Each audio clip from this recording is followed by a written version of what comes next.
할렐루야. 오늘 예배 오신 여러분들을 주의 이름으로 축복하고 환영합니다. 오늘 11월 넷째 주, 오늘 추수감사주일 예배입니다. 이번에는 평소와 좀 다르게 그런 모습이 있지만 그럼에도 불구하고 저와 여러분들 각자의 삶 속에 한 해를 돌아오면서 하나님께 감사할 내용들이 참 많을 겁니다. 여지없습니다. 분명합니다. 그러기에 우리가 이 시간 또 마음을 한번 예배할 때 그 마음을 함께 올려드리고 또 우리가 우리의 정성이 하나님께 드려지는 그런 시간이 되었으면 하는 마음이 있습니다. 제가 기도하고 예배로 나가겠습니다. 사랑의 하나님 아버지, 참 감사합니다. 저희들을 사랑해 주셔서 귀한 예배로 저희들을 인도해 주시고, 아버지여, 저희들을 불러주신 하나님 참 감사합니다. 아버지, 복된 주일 우리가 한 마음으로 주 앞에 나왔습니다. 아버지, 이 감사의 계절에 또 감사의 날을 주께 허락하여 주셔서 하늘을 돌아보게 해주시고 우리 허락하신 그 열매들을 보게 해주시고 그 열매가 얼마나 열매다운지를 또 알게 하신 하나님 참 감사합니다. 아버지, 우리 성도들의 그 걸음걸음, 우리 믿음의 성숙의 열매들이 더욱더 복되게 하여 주시고 우리 성도들의 한 사람 한 사람의 복됨으로 인하여 우리 성도를 통해서 흘러가는 많은 영혼들에게 아버지와 그 은혜가 흘러갈 수 있도록 여호와여 도와주시옵소서. 하나님, 코로나19로 인해서 아버지 예전과 같은 모습으로 주 앞에 나오지 못하지만 그러나 주님, 우리가 또 예배당에서 또 온라인으로 또 각 집에서 함께 예배하며 주 앞에 나왔습니다. 아버지, 예배를 주여 기뻐 받아주시고 주 앞에 마음껏 찬양하고 주 앞에 드려지는 귀한 시간 될 수 있도록 주님 함께하여 주옵소서. 주님 감사합니다. 이 모든 말씀 예수님 이름으로 기도드리옵나이다. 아멘. 우리 찬송가 588장입니다.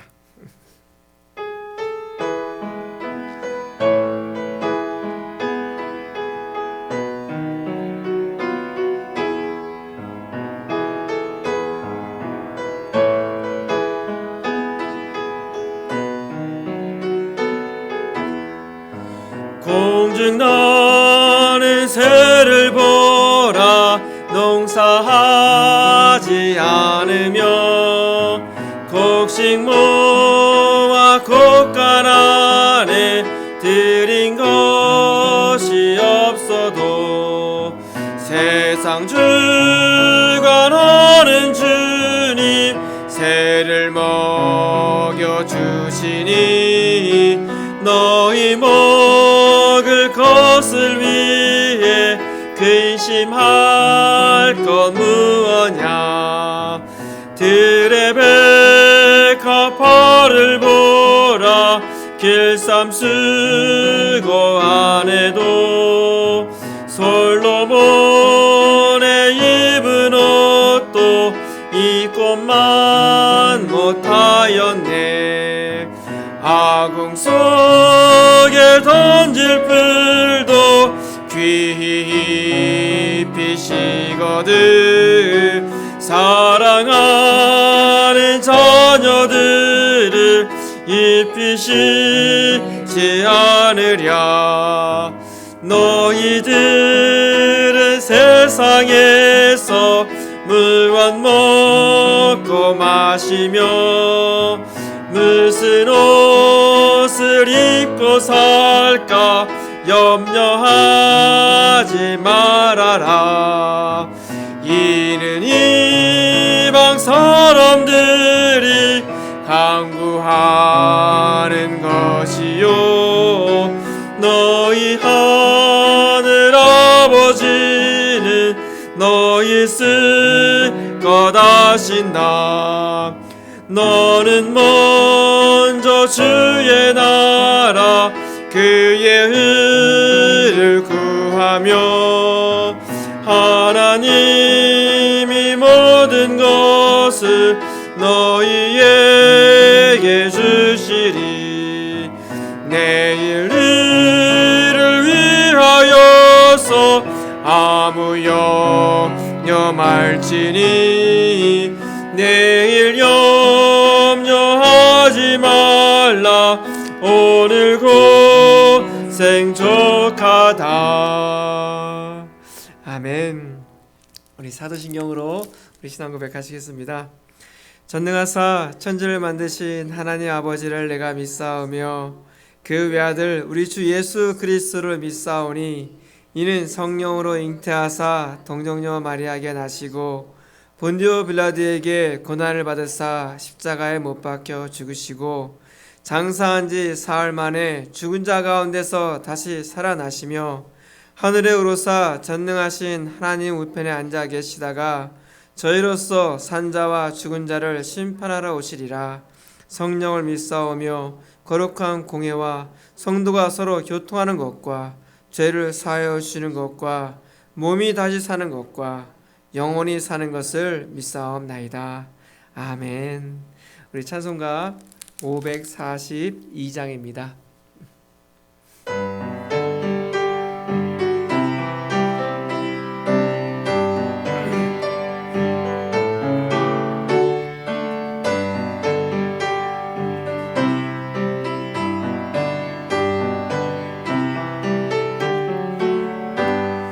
구주 예수 의지함이 심히 기쁜 일일세 영생 허락 받았으니 의심 아주 없도다.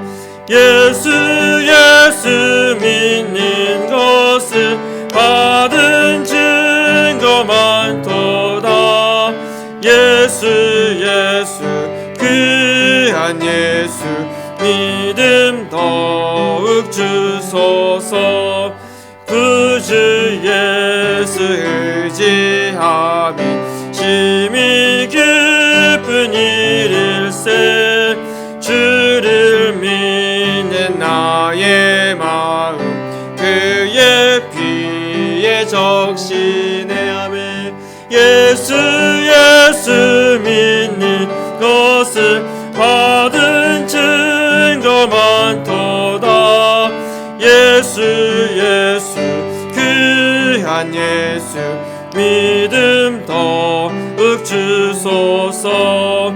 구주 예수 의지하여 죄악 벗어버리네. 아니 받고 영생함을 주께 모두 얻었네. 아멘.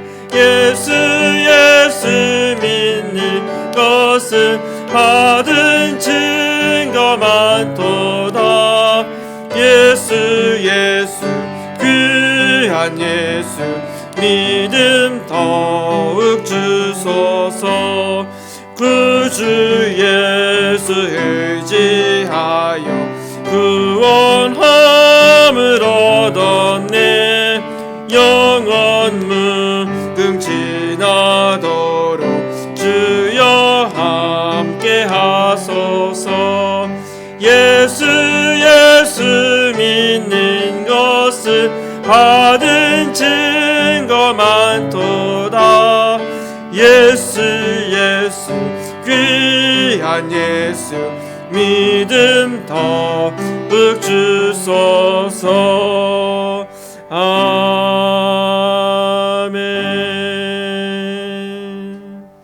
이 시간 우리를 대표해서 우리 도정석 권사님 기도 인도해 주시겠습니다.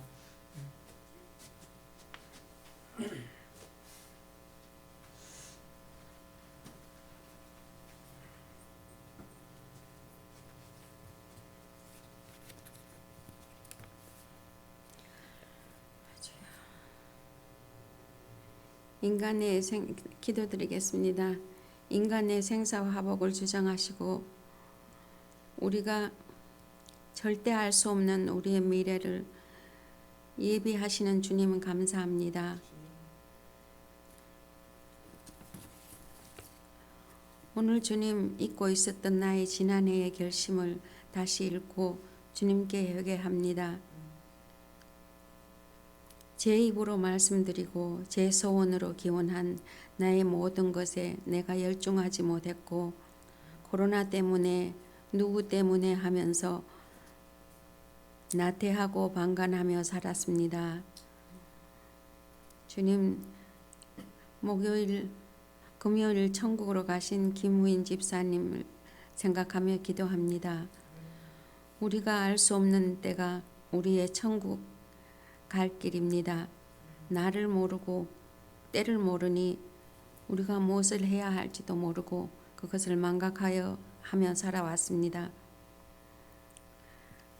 주님, 김후인 집사님의 영혼을 긍휼하심으로 안아주시고 주님 품 안에서 평안하기를 원합니다.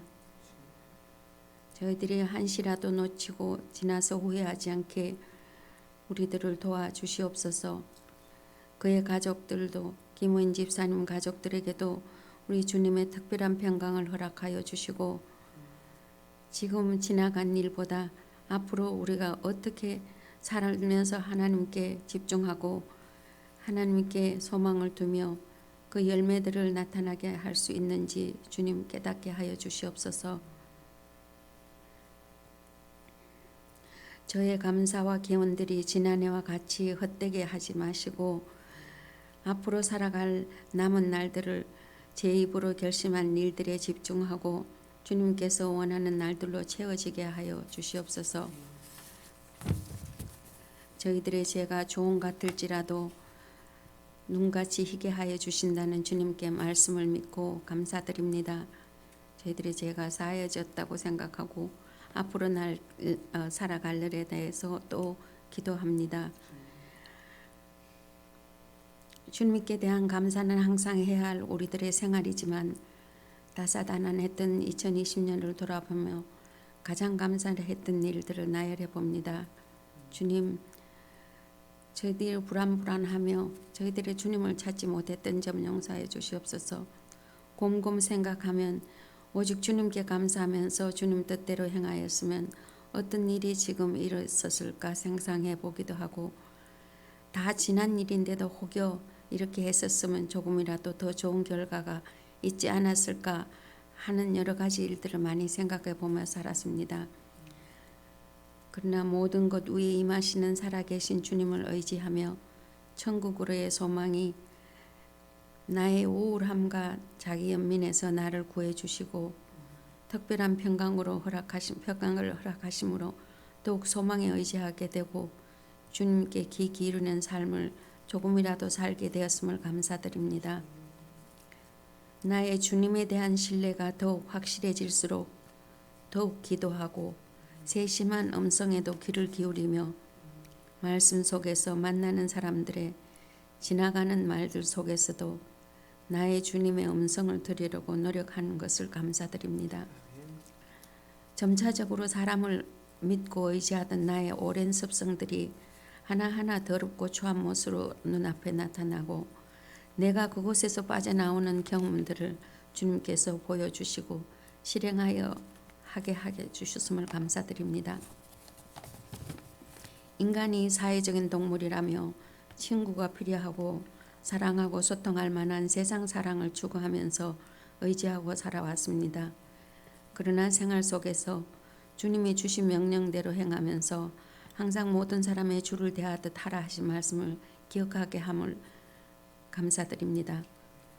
화평을 추구하고 모든 것이 사랑할 만하며 모든 것이 용서할 만하며 아무리 어려운 일이 있어도 주님께 아뢰고 지나간 것을 붙들고 있는 것이 아니라 앞으로 어떻게 하는 것이 나의 짐이 덜어지고 앞으로 어떻게 하는 것이 주님께 가까워지는 일인가, 어떻게 하면 화평한 마음으로 살아갈 수 있을까 하고 느낀 것을 감사드립니다.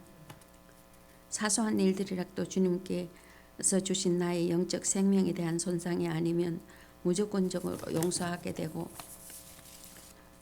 주님께서 하시듯이 용서해 주시고 기억조차 하지 않으시라는 약속의 말씀처럼 나의 기억조차 지워버리려고 노력하였음을 감사드립니다. 앞으로 얼마나 더 이 세상에 살다가 주님께 갈지는 모르지만 살아있는 동안은 감사하며 살아가기로 노력하여 합니다. 내 이웃을 사랑하고 원수까지도 사랑하라 하신 주님의 명령대로 아직까지 원수라고 할 만한 사람이 없었음을 감사하며 조그만 유익을 바라지 않고 사심을 가지지 않기로 마음을 먹고 주님만 바라보기로 작정한 저의 마음을 주심에 감사합니다. 아직 죄인이었을 뿐인 나를 구원해 주셨고 또 은혜와 사랑을 주셔서 마음이 넉넉하게 하시는 주님께 감사드립니다. 앞으로 살아갈 동안 주님이 원하시는 대로 살아가게 하소서. 주님께서 주신 것에 감사하며 넉넉한 삶을 살아가게 하소서. 깨끗한 마음으로 천국의 소망을 두고 주님께 끈을 메고 살아가게 하소서. 순간순간의 결정에도 주님께 기도하며 주님께서 간섭하여 주시고 어떤 일을 하더라도 먼저 주님께 알려 기도하게 하시고 간섭하며 주장하여 주옵소서. 세상의 즐거움을 추구하기보다는 좀 더 주님과 가까워지는 삶을 살게 하여 주심에 감사합니다. 조금씩 주님의 뜻이 느껴지며 무엇이 주님께 확실히 가까워지는 것인지 알게 하시는 주님께 또한 감사합니다. 모든 일을 또한 주님께 아뢰고 기도하게 하여 주심에 감사합니다. 의심의 마귀가 근접할 수 없는 능력을 주시옵소서. 구분하여 볼 수 있는 눈을 허락하여 주시옵소서. 주님께 집중할 수 있는 시간과 여력을 주심에 감사합니다. 내가 할 수 없는 일보다 어려운 이웃과 주님의 생명이 필요한 이에게 도움이 되도록 저의 몸을 사용하여 주시옵소서. 그리하여 열매 맺을 수 있는 삶이 되길 원합니다. 말씀에 전력할 수 있도록 하시고 시간에 쫓기는 삶을 멀리하게 하소서. 하나님만 섬기고 기도하며 나를 주님께로 향하는 영혼들의 구원의 통로로 사용하여 주시옵소서. 다가올 새해는 주님께 기이 쓰시는 주님의 도구가 되기를 원합니다.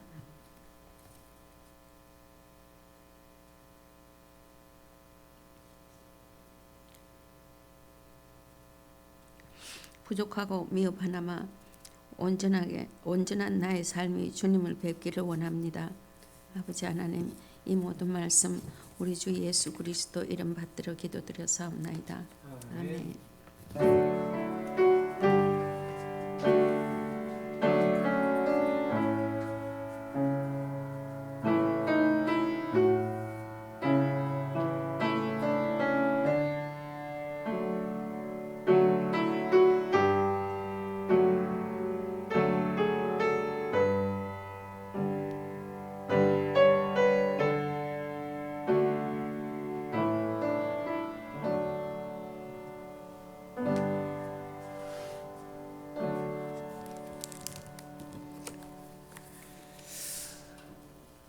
우리 하나님의 말씀 보는데요. 하영아, 오늘 녹화를 목사님 광고 끝나고 반주할 때 끄면 되겠어. 오케이? 오늘 하나님 말씀은요, 우리 갈라디아서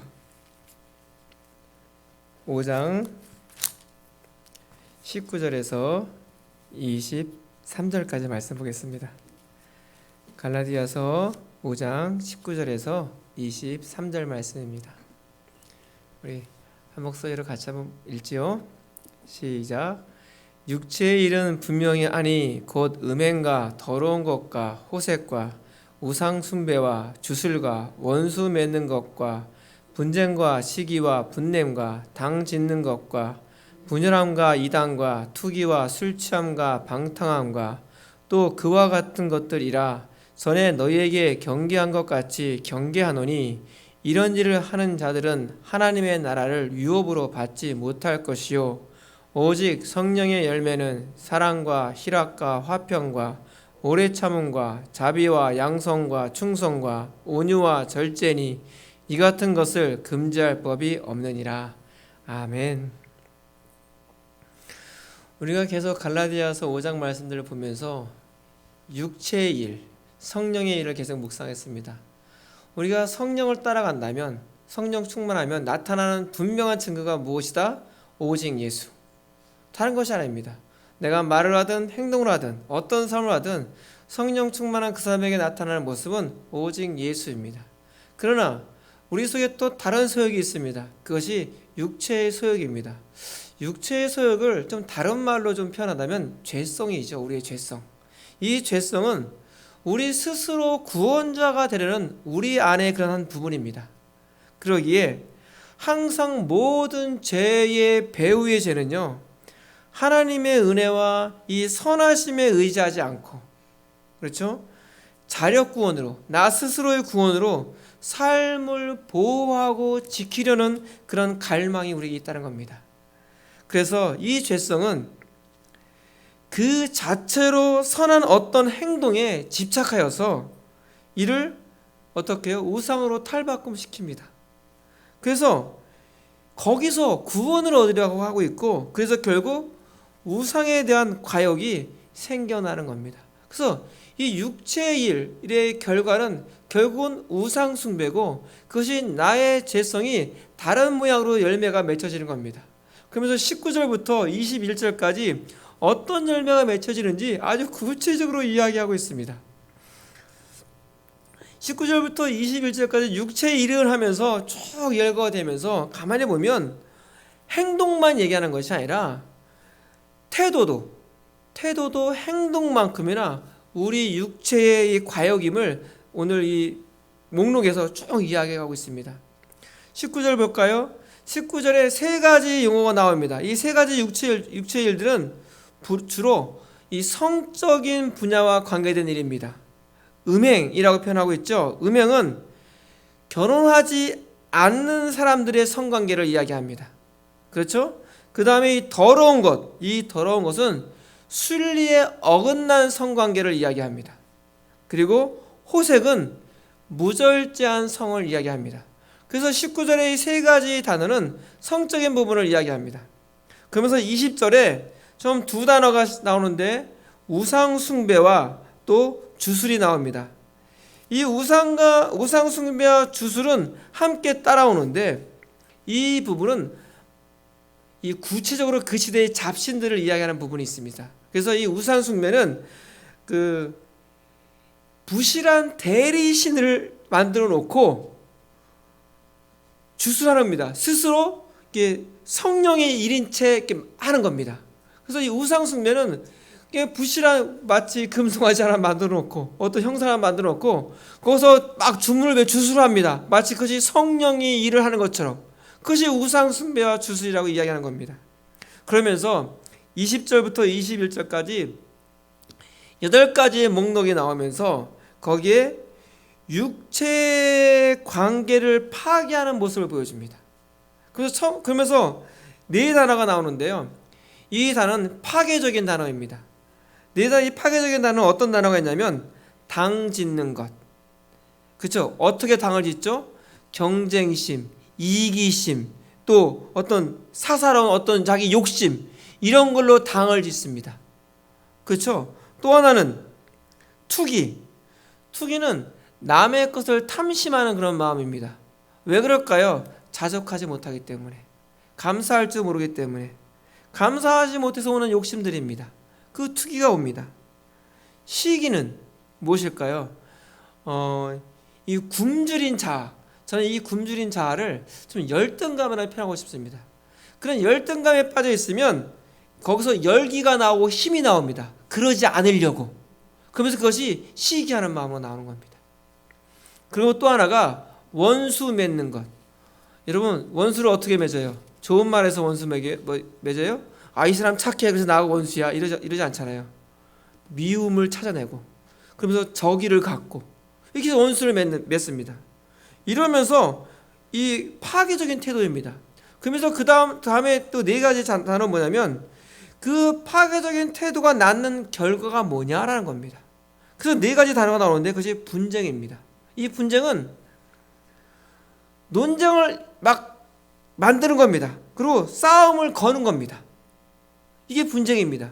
그랬더니 어떤 마음이 생기냐? 그러면 논쟁을 붙고 싸움을 걸면 어떨까요? 분냄이 나옵니다. 그다음 분냄이죠. 분냄은 이 분노가 논쟁을 하고 싸움하면서 이렇게 작은 이렇게 조용하게 뭐 이렇게 얘기하는 사람 못 봤습니다. 분노가 폭발하는 그것이 분냄입니다. 분노가 폭발한 결과가 무엇입니까? 분열함입니다. 그것이 갈라놓습니다. 그래서 나타난 결과가 이단입니다. 이단은 우리가 생각하는 그런 다른 이의 끝단 이 이단보다도 어떤가 하면 그런 나눠짐의 상태가 계속되는 겁니다.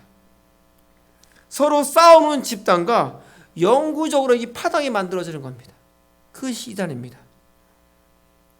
그리고 계속해서 약물남용을 가리키는 단어가 두 개가 나옵니다. 술 취함 그리고 방탕함. 여기서 이 방탕함은요, 성적인 방탕함이 아니라 여기서 말하는 방탕함은 음주의 방탕함입니다. 그러니까 이 술 취함과 음주를 통해서 방탕함은 뭐냐면 쾌감을 얻고자 이 약물이나 이런 행위에 중독되는 육체의 일을 이야기합니다. 여러분 보십시오.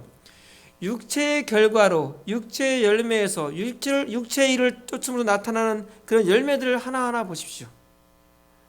바울은 이야기합니다. 21절에 이런 일을 하는 자들은 하나님의 나라를 유업으로 받는다 못 받는다? 받지 못할 것이다 라고 분명히 명확하게 이야기하고 있습니다. 근데 이런 일이라는 건 어떤 일이냐면 바로 지금 이렇게 육체의 일에 이런 항목들이 나왔죠. 이것이 뭐 드문드문 또 하다가 회개도 하고 이런 게 아니라 상습적으로 실천을 두고 한다는 겁니다. 그런 부분들을 그 사람의 모습에서 순간순간 논쟁을 만들어내고 다툼을 이뤄내고 그것이 습관적으로 나타난다는 겁니다.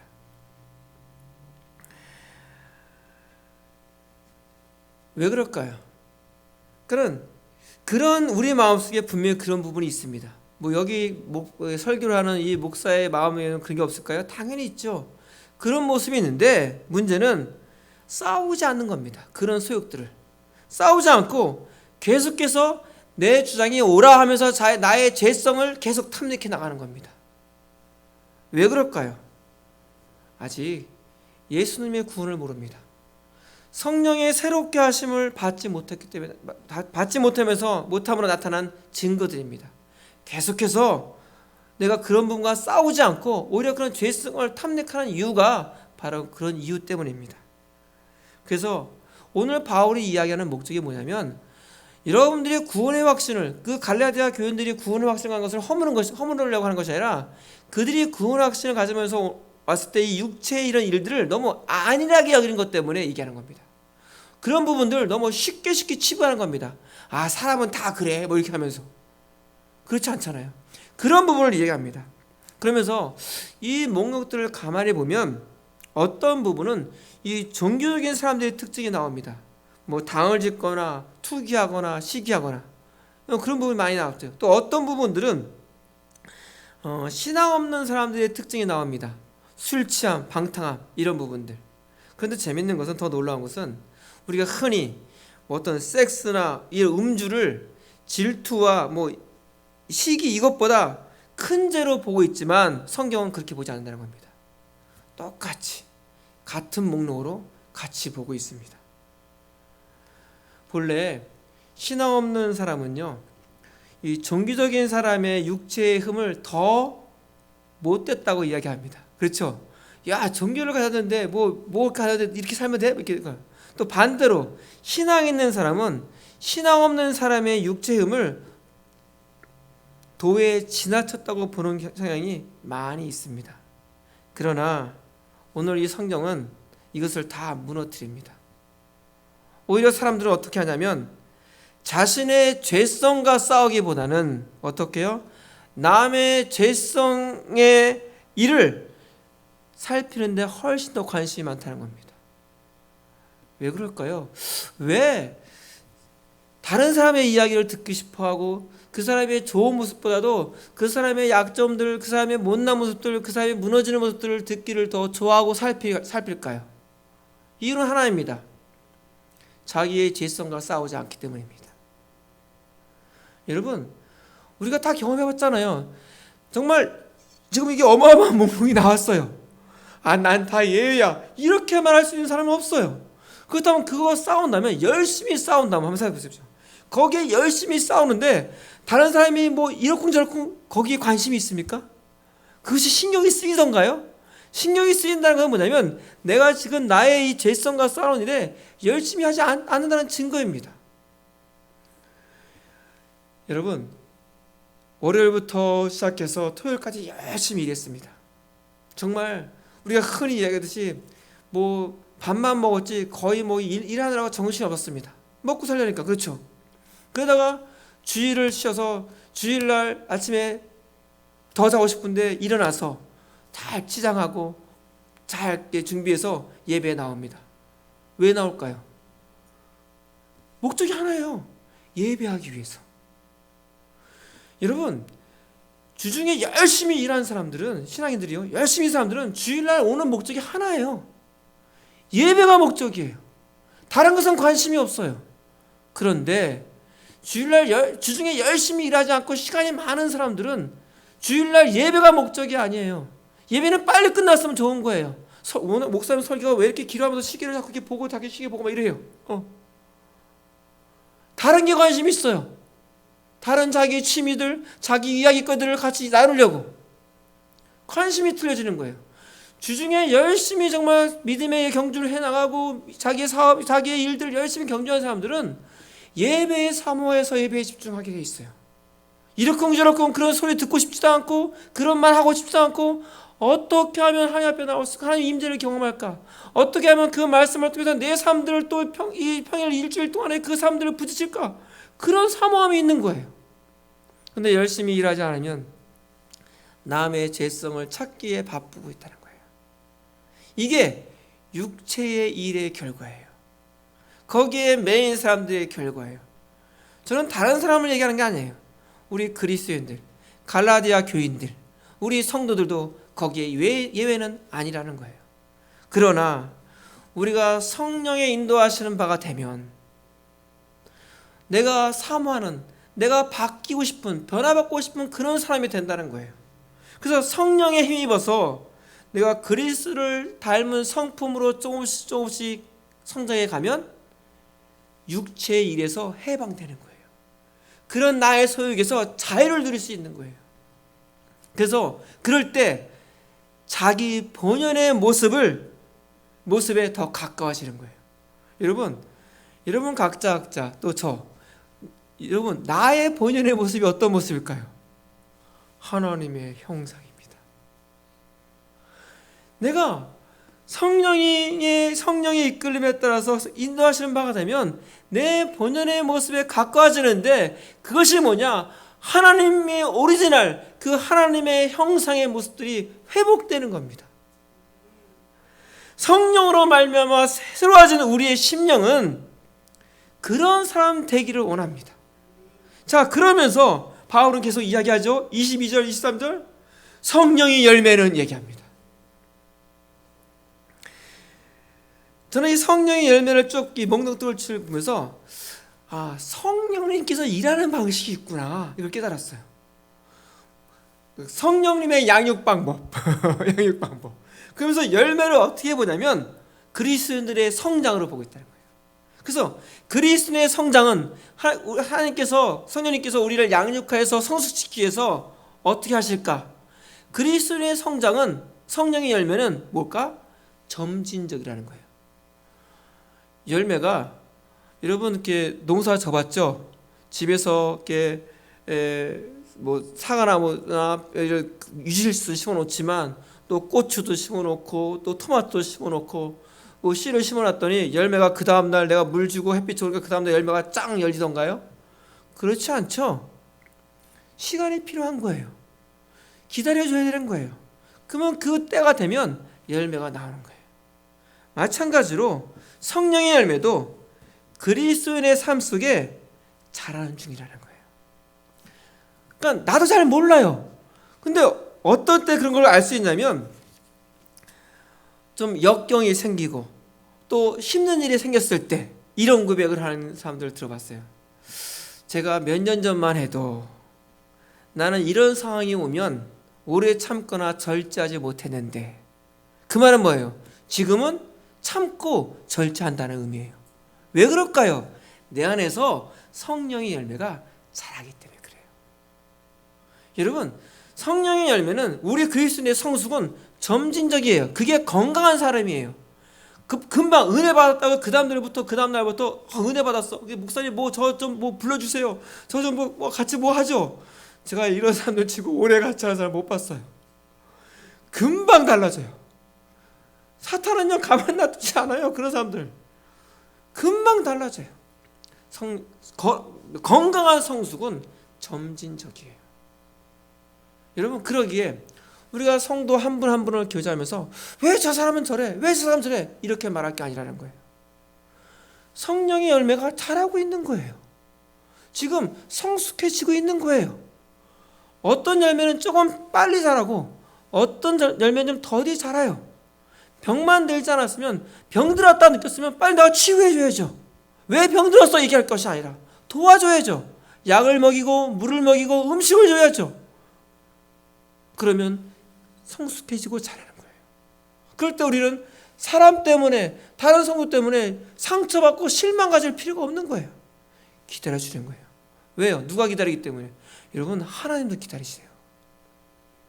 하나님이 그 영혼을 빚으시고 계속해서 설득하고 있는데 나는 기다리지 못해서 정지하고 있어요. 하나님이 기뻐하실까요? 아니에요. 성령의 일은, 성령의 성숙은 점진적이라는 거예요. 하나님께 일하실 방식은. 또 하나, 그리스도인의 성숙은 필연적이에요. 확실하다는 거예요. 왜? 누가 일하시기 때문에? 성령님께서 일하시기 때문에 분명한 열매가 있고 분명한 성숙이 있다는 거예요. 예를 들면 어떤 사람이 이제는 하나님 부름을 받아서 관에 묻혔어요. 근데 좋은 관, 대리석으로 관을 딱 했어요. 근데 대리석 관을 하면서 거기에 도토리 씨가 하나 거기에 같이 들어간 거예요. 그 흙에, 그것에 몰랐어요. 시간이 지나고 한참 지났더니 거기서 이 도토리 씨앗이 뿌리를 내려가지고 대리석 뚜껑을 여는 거예요. 여러분, 만약에 여러분이 어디에 뭘 건다면 대리석 뚜껑에다가 뭘 걸겠습니까? 도토리 씨앗에게 뭘 걸겠습니까? 그걸 모르면 대리석에다 다 걸죠. 마찬가지예요. 성령님이 안에 계신 사람, 그러니까 그리스도인이라면 어떻게 열매가 자라게 돼 있어요. 마치 지금은 도토리 씨앗처럼 아무런 가치도 없고 아무런 힘도 없는 것 같은데 그리스도인의 삶이라는 것이 성령의 열매가 뚫고 나오는 거예요. 뭐를? 대리석 같은 우리의 죄성을 생각하면 대리석 같은 우리의 죄성을 뚫고 나오는 성령의 역사예요. 자라게 하시는 거예요. 저는 이 말씀이 격려가 돼요.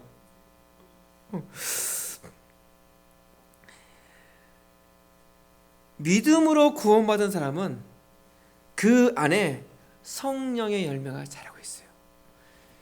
믿음으로 내가 주 앞에 그리스도를 영접한 사람은 분명히 그 안에 성령의 열매가 자라고 있는 거예요. 필연적이에요. 저 사람은 암만 기다려도 안 돼. 아니에요. 그러니까는 아브라함과 하하가 10년을 약속을 기다렸어요. 그러니까 그걸 기다리지 못하고 확신을 못하니까는 자기 육체로 하가를 들여서 그럴싸하게 사라가 기특한 일을 해가지고 내가 후손을 잇겠다. 뭐 그런 기특한 일이 결국 믿음을 저버리고 하나님의 전능하신 하나님을 내가 믿지 못하는 결과가 나타나는 거예요. 기다려. 왜? 하나님이 하시는 일이에요. 필연적이에요. 성숙은. 또 하나, 성령의 열매는 뿌리가 내부에 있다는 거예요. 그 말이 뭐냐면 사람마다 기질이 있고 사람마다 성격이 있어요. 그 기질에 따라서 사람이 변화되어지고 성격 때문에 좀 사람의 차이가 있지만 그보다 이 성령의 변화는 훨씬 더 근본적인 변화가 일어난다는 거예요. 예를 들면 사과나무를 보십시오. 나무의 생명이 사과에서 오나요? 아니죠. 만약에 사과에서 온다면 나무가 막 죽어가고 있다면 사과 열매를 하나 거기다 붙여놔야 돼요. 그러면 살 거예요. 그렇게 농사 짓는 사람 아무도 없어요. 나무가 힘이 없는 이유는 사과 열매 때문에 문제가 아니라 뿌리가 문제가 있는 거예요. 결국은 뿌리가 죽어가면 위에 아무리 무성하고 좋아도 그 나무는 죽고 말아요. 그것처럼 사과가 중요한 것이 아니라 그 내부에 있는 뿌리가 튼튼하느냐, 그것이 성령의 열매, 성숙이라는 거예요. 근데 우리는 흔히 놓치는 경우가 있어요.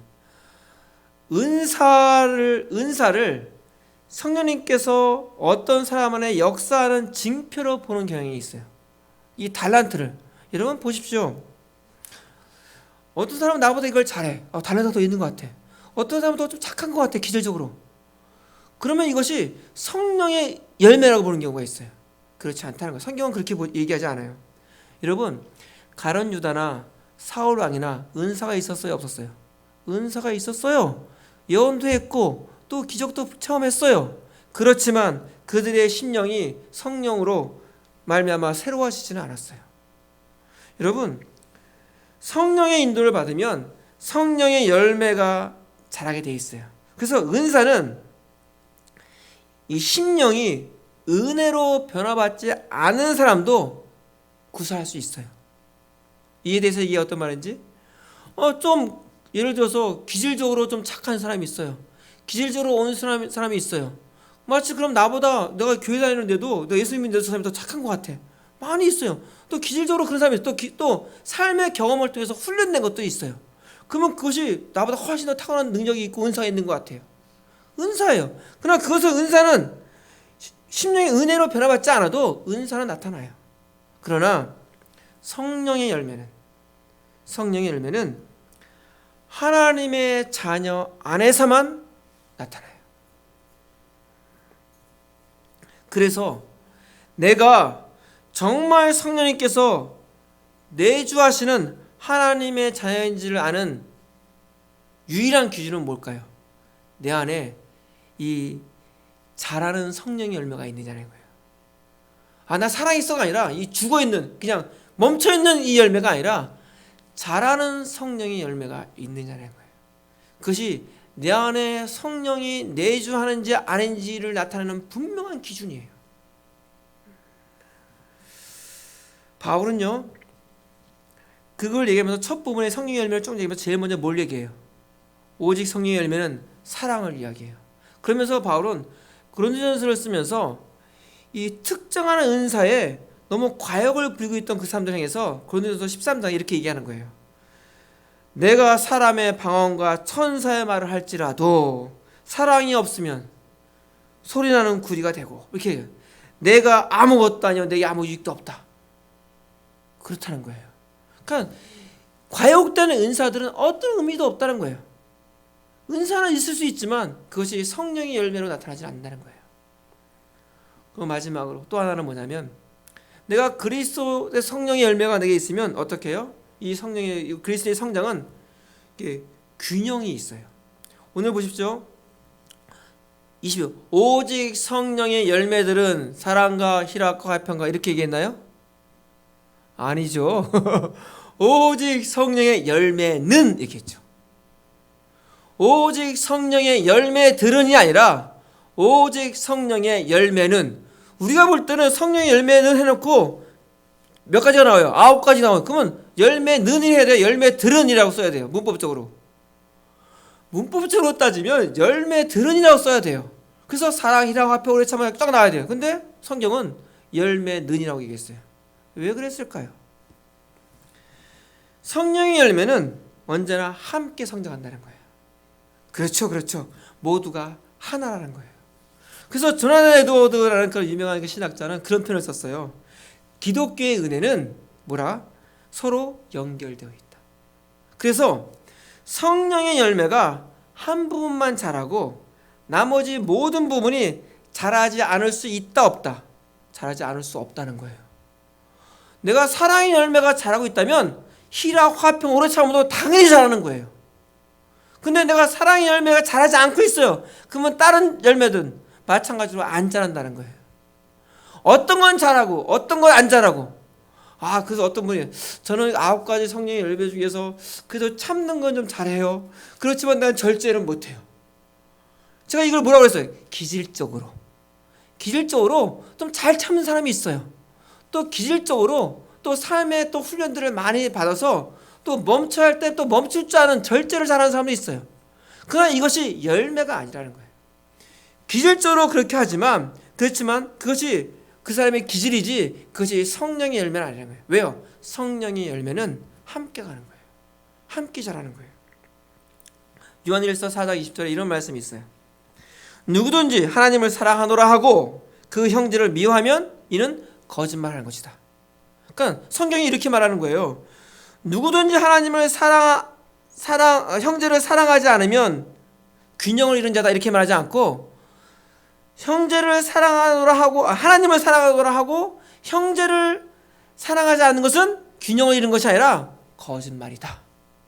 그게 어떤 의미냐면, 하나님 사랑해요. 그러면 당연하게 따라오는 것이 뭐예요? 이웃을 사랑하는 것은 자연스러운 거예요. 내가 이웃은 사랑하지만 하나님 사랑하지 않아요. 이건 아니에요. 내가 하나님 사랑하는데 아직 이웃까지는 사랑하지 못해요. 그것은 아무도 사랑하지 않는 거예요. 함께 가는 거예요. 내가 정말 하나님을 사랑하면 이웃을 사랑하지 않는다, 있을 수 없는 일이에요. 그 말은 뭐냐면 내가 이웃을 사랑하지 않는다, 그것은 곧 하나님을 사랑하지 않는다는 의미예요. 자, 그러면서 오늘 성령의 9가지 목록들을 이야기해요. 오직 성령의 열매는 사랑이래요. 제가 간단하게 좀 설명해 드릴게요. 여기서 이 사랑은 아가페인데, 남을 섬기긴 섬기는데 어떻게 해요? 자신에게 돌아올 유익을 위해서가 아니라 그 사람의 고유한 가치와 그 사람의 유익을 위해서 사랑하는 것, 그게 사랑이에요. 그러니까 이 사랑에 반대되는 것이 미움이 아니라 두려움이에요. 어떻게 보면 두려움이에요. 그래서 자신을 보호하고 남을 악용하는 것. 그러니까 그러면서 이 사랑의 위조품이 있어요. 가짜 사랑. 그게 뭘까요? 그것은 이기적인 애정이에요. 자기욕, 자기의, 자기 애욕, 이거죠. 그래서 남에게 끌려 잘해주는 이유가, 남에게 잘해주는 이유가 자기의 기분을, 자기의 만족을 주기 위해서. 아, 나 이런 사람이야. 나 참 괜찮은 사람이야. 이러기 위해서. 자기 애정이에요. 그것이 사랑의 위조품이에요. 마치 자기는 사랑이 많은 사람처럼 착각하기 쉬운 거예요. 사랑은 그것이 아니라 상대방의 고유한 가치와 그 사람의 유익을 위해서 힘쓰는 거예요. 자, 희락은 뭘까요? 희락은 온전히 하나님이 아름다우시고 오직 하나님의 가치로 기뻐하는 거예요. 그와 반대되는 것이 절망이고 체념이에요. 위조품은 뭘까요? 속는 것이. 복을 주시는 그분을 쫓는 것이 아니라 받은 복으로 인해서 이 왔다 갔다 하는 이 마음, 이게 위조품이에요.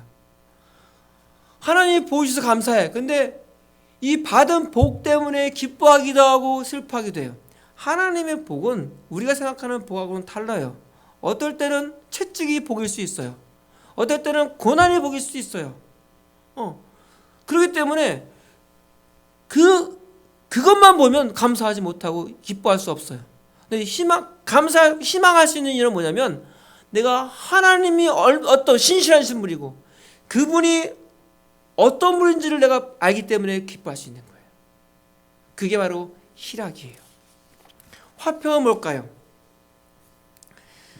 자신을 의지하지 않고 하나님의 지혜와 그분의 주관하심을 철저히 의지하는 것이 화평이에요. 그렇기 때문에 가짜 버전은 뭐냐면 아예 신경 쓰지 않는 무관심, 이런 냉담함, 사람 이웃에 대해서. 왜 그럴까요? 아, 나는 좋아. 근데 내가 저 사람 신경 쓰면 내가 내 좋아하는 게 무너져. 그렇죠? 나는 좀 편한데 저 사람 저거 도와주려면 나는 힘들어. 그래서 오히려 그 신경 쓰지 말아야 돼. 그래야 하나님이 주신 내 이 평안함을, 이 화평함을 내가 유지할 수 있어. 이렇게 생각해요. 아니라는 거예요. 나의 이 상태를 의지하는 것이 아니라 철저하게 하나님의 지혜와 그의 주관하심을 의지하는 거예요. 그게 화평이에요. 그러니까 예수님께서 십자가를 지시는 거예요. 화목제물 되시기 위해서. 그게 화평이에요. 자, 그러면서 네 번째, 오래 참음. 관계 속에서, 이런 관계 속에서 우리가 자극해요. 그럼 어떻게 해요? 폭발하거나 한번 붙어야 돼요. 이게 아니라 폭발하지 않고 싸우지 않고 또 이 힘들고 공경에 처한 그 일들을 피하지 않고 직면하는 능력이에요. 그게 오래 참음이에요. 아, 문제가 있으면 돌아가면 되지. 이게 아니라 그 문제 앞에, 어려움 앞에 내가 맞닥뜨리는 거예요. 직면하는 거예요. 그럴 때 그게 오래 참음이에요. 근데 내가 오래 참으면 도망가요. 그럼 오래 참는 게 아니죠. 그렇죠. 그러면서 이 오래 참음의 그 위조품도 바로 그런 거예요. 외면하는 거예요. 아, 이건 내 일이 아니야. 아, 이건 나하고 상관없는 일이야. 이건 너무 시시한 일이야. 이렇게 치부하는 거예요. 그러니까 그런 유혹들이 우리에게 있다는 거예요.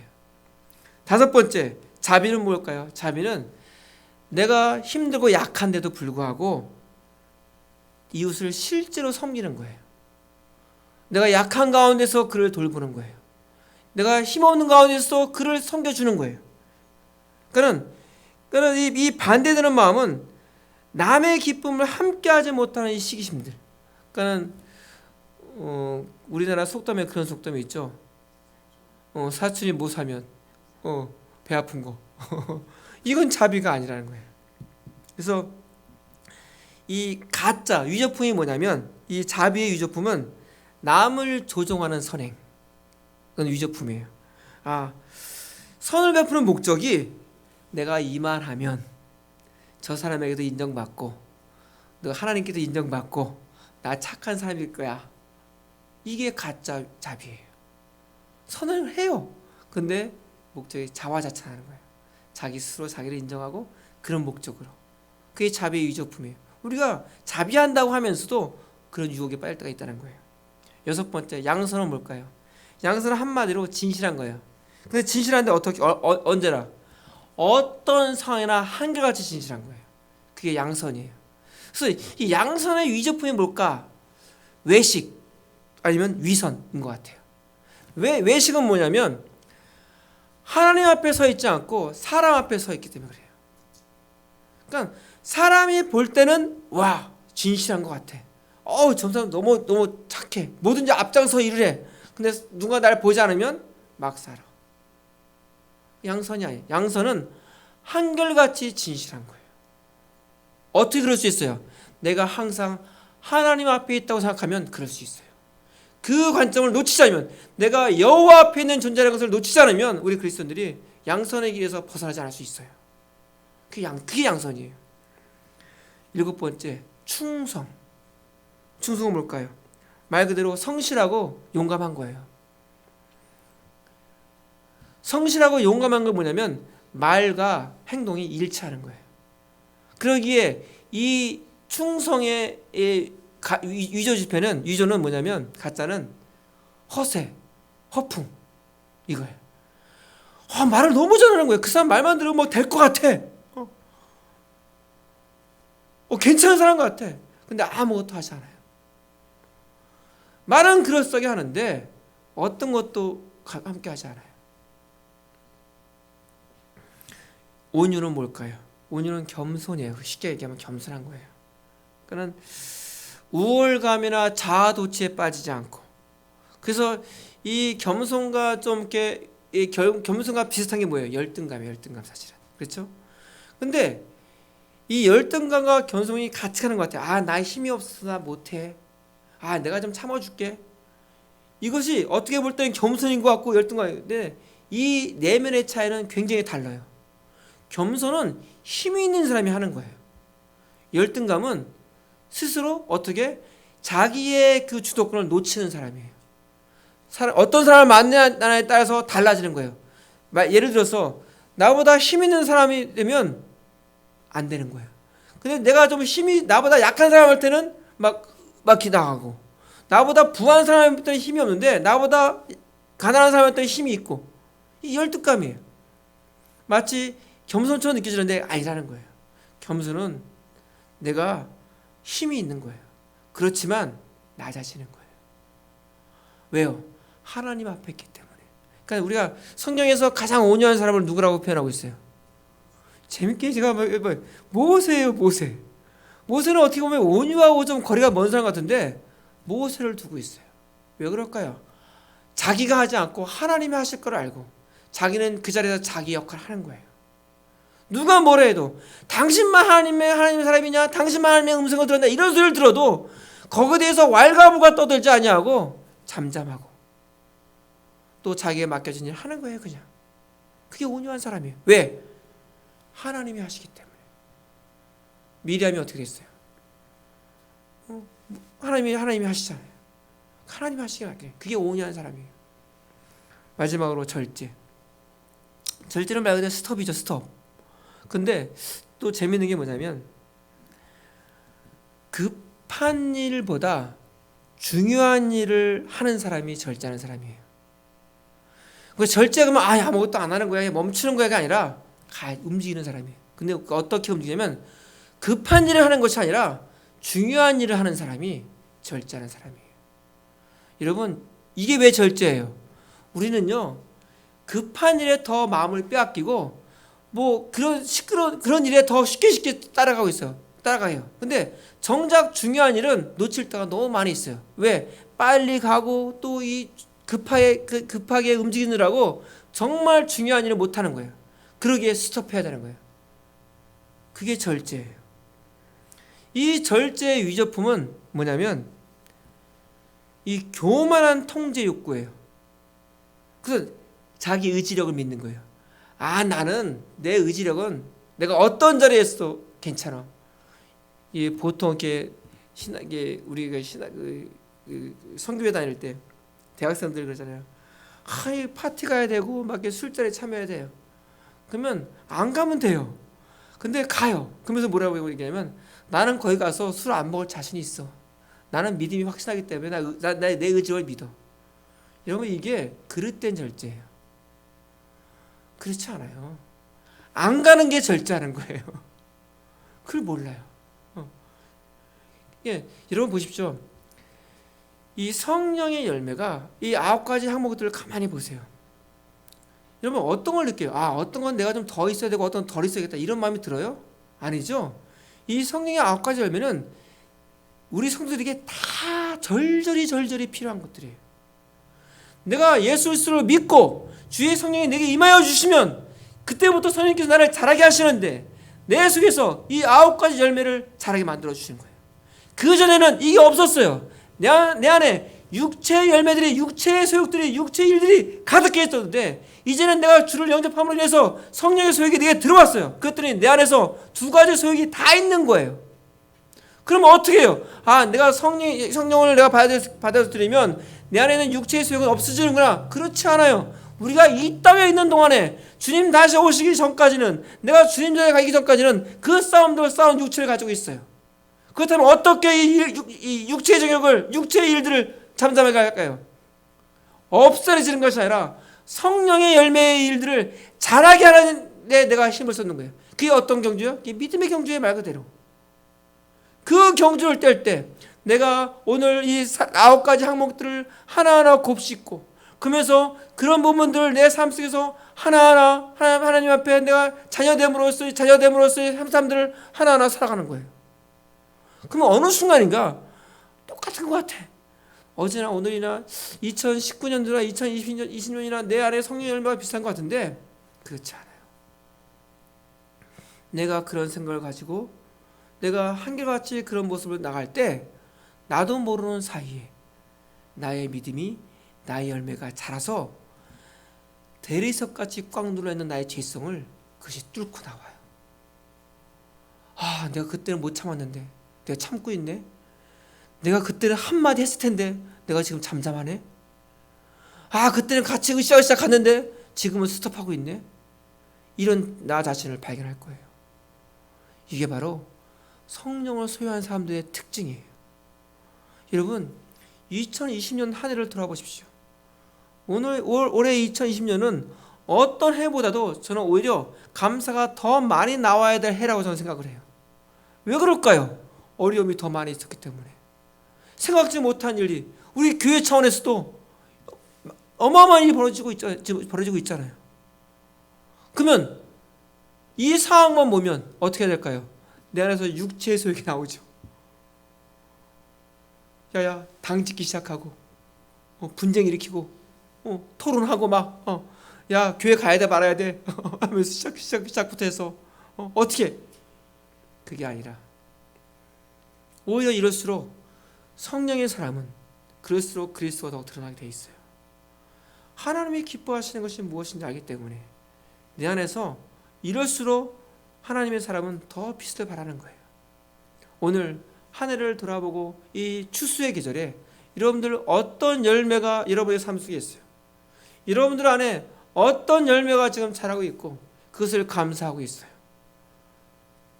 올 한 해 하나님, 내가 작년에 비해 이 성령의 열매가 이만큼 튼실해졌네요.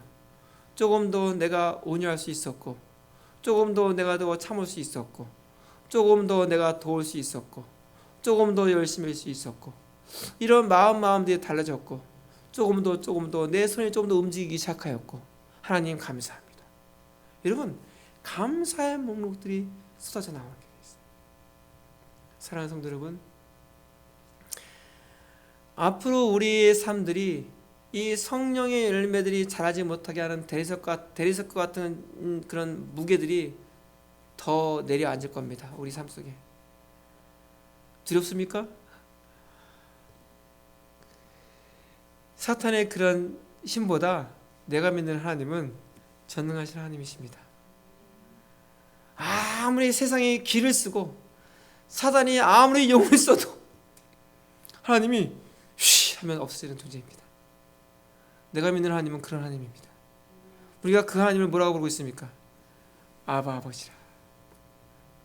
우리는 그런 존재입니다. 그러기에 우리 안에서 이 성령의 열매들이 계속해서 자라서 이것이 나은 사람 배 채우고 나은 사람 앉아와 내 머물러 있지 말고 나로 인해서 이 열매가 다른 사람들을 나눠주고 다른 사람들을 그 열매의 품으로 또 그들도 스스로 자랄 수 있도록 우리의 걸음이 그런 걸음이 되기를 주의 이름으로 축원합니다. 우리 기도하겠습니다. 사랑의 하나님 아버지 참 감사합니다. 저희들을 이렇게 사랑해 주셔서 오늘 말씀해 주시고 이 말씀을 통해서 우리가 어떤 길을 따라가야 할지를 알게 하시니 하나님 참 감사합니다. 순간순간 우리가 놓칠 때가 많이 있습니다. 나도 모르게 육체의 일에 빠져 있습니다. 나도 모르게 분내고 있습니다. 나도 모르게 편을 가르고 있습니다. 나도 모르게 시기하고 있습니다. 나도 모르게 욕심을 품고 있습니다. 나도 모르게 감사하지 못하고 자족하지 못하고 있습니다. 아버지 깨닫게 없어서 우리의 영을 밝혀주시고 성령이 우리의 영을 깨우쳐 주셔서 아버지 내가 거기에 먹이를 주는 것이 아니라 거기에 힘을 쓰는 것이 아니라 내 안에 있는 이 성령의 열매에 힘을 주고 그것을 선택하고 주님께서 허락하신 그 목록들을 내가 선택해서 걸어가는 내 삶의 원칙이 그것이 될 수 있도록 여호와여 도와주시옵소서. 우리 믿음의 성도들이 이 어려울 때일수록 더욱더 그런 분량들이 자라서 힘들어하는 영혼들, 아파하는 영혼들, 또 믿음을 잃어버린 영혼들에게 다가가서 그들에게 흘려보내게 해주시고 그들을 세우고 자라게 할 수 있는 복된 성도들 될 수 있도록 저희들을 지켜주시옵소서. 주님 감사합니다. 이 모든 말씀 예수님 이름으로 기도드리옵나이다. 아멘. 우리 찬송가 357장입니다.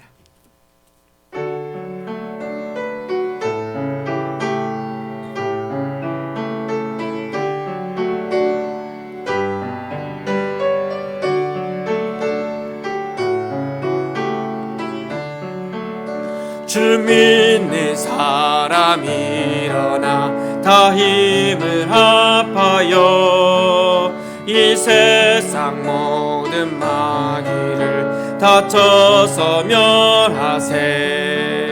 저 앞에 오는 적그를 다 싸워 이겨라. 주 예수 믿는 힘으로 온 세상 이기네. 아멘. 믿음이 이기네. 믿음이 이기네. 주 예수를 믿음이 온 세상 이기네. 온 인류 마귀 괴율로 큰 죄에 빠지니 진리로 띠를 띠고서 늘 기도드리세. 참 믿고 의지하면서 겁없이 나갈 때 주 예수 믿는 힘으로 온 세상 이기네. 아멘. 믿음이 이기네. 믿음이 이기네. 주 예수를 믿음이 온 세상 이기네.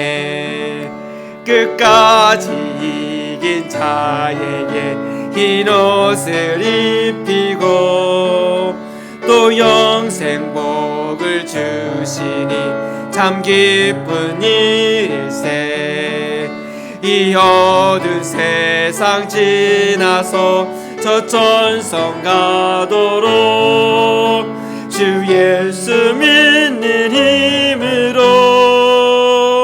온 세상 이기네. 믿음이 이기네.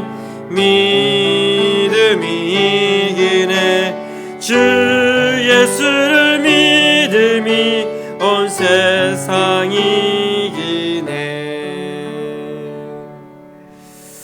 하나님 아버지 참 감사합니다. 저희들을 사랑하여 주셔서 이 한 주도 믿음의 경주를 열심히 달려가게 해주시고 또 그 안에서 하나님의 은혜를 알고 또 감사를 알고 또 추수의 계절에 열매를 확인하고 주 앞에 감사로 또 여러 가지 목적 헌금으로 또 주일 헌금으로 주의 것을 알아 드리는 헌금으로 아버지께 올려드립니다. 아버지여, 우리 성도들의 그 손을 붙잡아 주시고 우리 성도들의 가게를 지켜주셔서 힘들지 않게 해주시고 어려울 때 여호와께서 일하심을 경험할 수 있도록 해주시고 우리 성도들에게 힘을 주실 때 그 손이 결코 빈약해지고 엉뚱한 데 사용되지 않게 해주시고 하나님의 나라를 위하여 온전히 사용될 수 있도록 여호와여 도와주옵소서. 그런 마음이 모아져 교회를 이루었습니다. 이 지단이 정말 하나님의 나라를 선포하고 주 앞에 무릎 꿇는 재단 되게 해주시고 항상 예배가 멈추지 않는 복된 재단 될 수 있도록 여호와여 도와주시옵소서. 이제는 우리 주 예수 그리스도의 은혜와 하나님 아버지의 그 크신 사랑과 성령님의 보호하시고 인도하시고 교통하심의 은혜가 더 이상 육체의 열매를 쫓지 아니하고 성령의 열매를 향해서 나아가는 우리 성도들의 걸음걸음 위에 저들의 삶의 현장 위에 이제로부터 영원토록 함께 있을지어다. 아멘.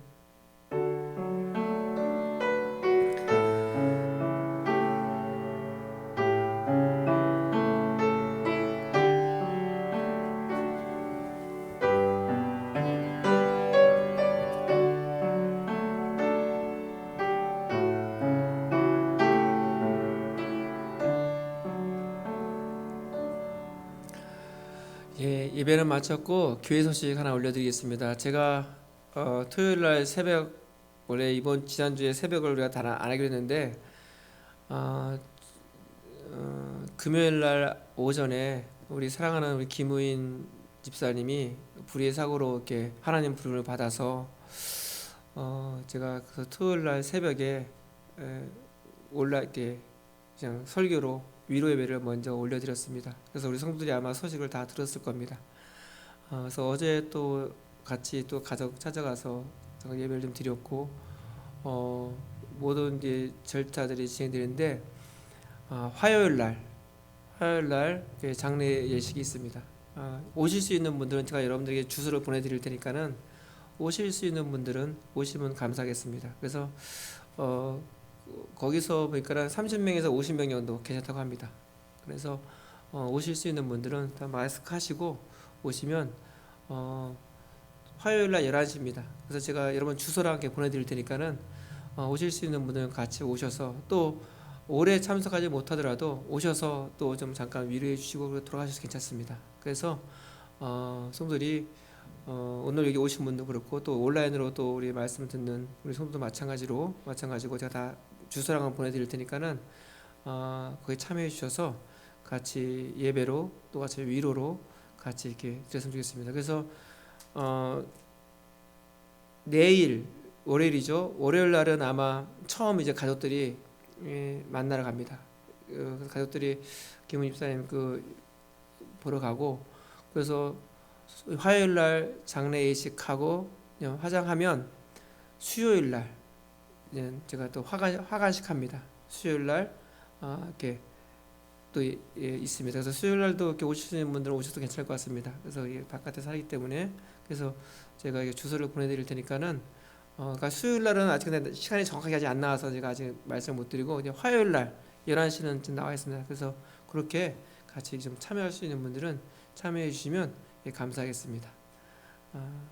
너무 갑자기 일어난 일이라서 다들 놀래고 또 그러기에 가족들도 더 힘든 그런 상황이었습니다. 근데 좀 많이 안정됐고 또 많은 사람들이 위로도 있었고 또 예배를 통해서 또 만져지고 그런 부분이 있습니다. 그래서 하나하나 지금 이렇게 진행하고 있으니까 여러분들 계속 기도해 주시고 또 특별히 여러분 기도해 주실 때 우리 김재수 집사님을 위해서 더 좀 많이 기도해 주시면 좋겠습니다. 그래서 집사님도 연로하신데 많이 놀라셨고 힘드신데 위에서 계속 기도해 주시고 또 생각나시면 틈틈이 전화라도 이렇게 전화라도 해서 지금 말도 걸어주시고 뭐 이렇게 해서 해주시면 좋을 것 같습니다. 예, 감사합니다. 오늘 예배 마치겠습니다.